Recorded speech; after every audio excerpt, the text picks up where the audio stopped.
बिस्मिल्लाहिर्रहमानिर्रहीम। हदीस नबवी।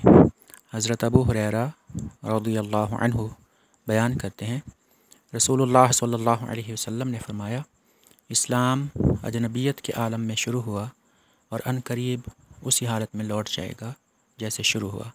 बस अजनबियों जिन्होंने इस्लाम के इब्तिदाई दौर और आखिरी दौर में इस्लाम का साथ दिया के लिए खुशखबरी है।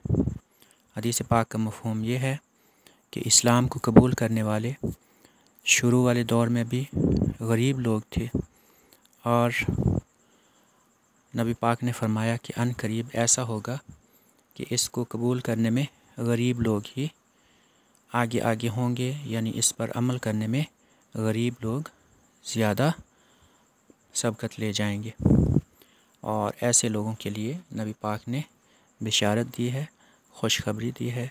ज़ाहिर है कि ये खुशखबरी भलाई की है, ये खुशखबरी खैर की है।